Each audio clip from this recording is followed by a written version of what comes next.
Well, it's definitely best to get there as early as possible because again, it's first come first served on the seating outside of the front row and the table seating. You'll have the ring in the middle of the event center, and we'll have the VIP tables around that ring as well as the front row seating there. Those are all available for purchase online. If there are any available the day of, we'll let you know at the door. Other than that, there are some seats outside of that seating, but again, that's first come first serve. Bring your lawn chairs. You'll be more than comfortable in them. You'll be able to see everything. There's really not a bad spot to sit where you're not going to see the action. It's just Agreed. the way the area is designed. It's almost a bit of a hill the farther you get away, so you'll have a little bit more of a higher point to see Like what's a going pit, on. yeah. Great, And I'll tell you yeah, right now, if you great got a lighting. family or group of people coming and you don't utilize those front tables and buy that up front, we got something in with that. I think you get an appetizer or something like that. But those upfront seats, man, you get to see everything right up close, nice seating, table to put your shit at home, home base. It's worth getting those VIP tables. And what you said, we only had 2 or 3 left, Nico. Yeah, So it's Yes, it's sir. We have Yeah, definitely three. you We have gotta get. three. We have 3. three Okay. See, 8-person and one 4-person. That's it. What's that, Jeremy? I said you can't go wrong with booze, barbecue, and brawling, man. That's gonna be a good time. I wish I was actually there, man. See, absolutely. it sucks being up here, fucking 35 degrees, cold as shit, snowing. I gotta watch the shit on TV, but I watch it. Hell yeah. Now, let's get a little bit about biking. We're all motorcyclists here. When do you bust it out? Like, winter time's there.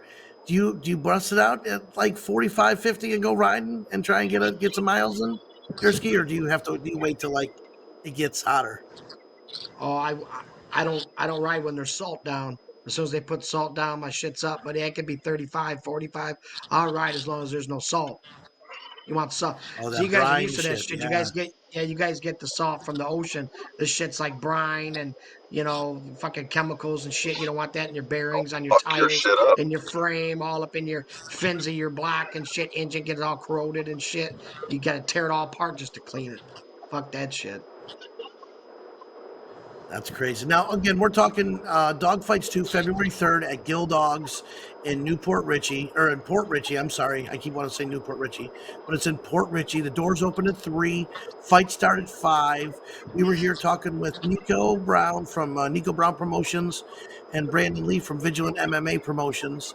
And then Jeremy, of course, with us from Toledo, Ohio. Now, that's February 3rd. Do you know what happens right after February? Man, this year, it's so early in the year. March 1st through the 10th is Bike Week, baby. Bike Week in Daytona Beach. And it happens quickly, started March 1st to March 10th. Right now, Full Throttle Magazine has, I want to say, 6 shows in 8 days. So 6 bike shows in 8 days.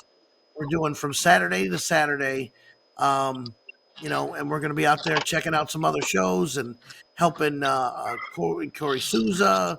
We got Bagger Nationals. We're going to be out with the Bagger Showdown at the Cabbage Patch, back at the Grandview. We're going to be doing some new shows at Wing House.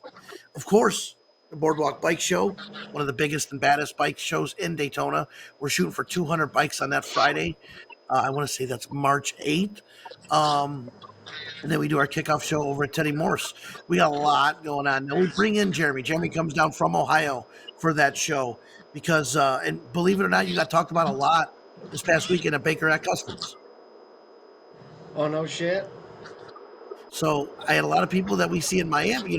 I don't get down to Miami for a lot of the area much. So going down to Baker Act, we got to do a bike show, and I was seeing all these people, and they're like, "You bringing in that judge again? That judge, I love him.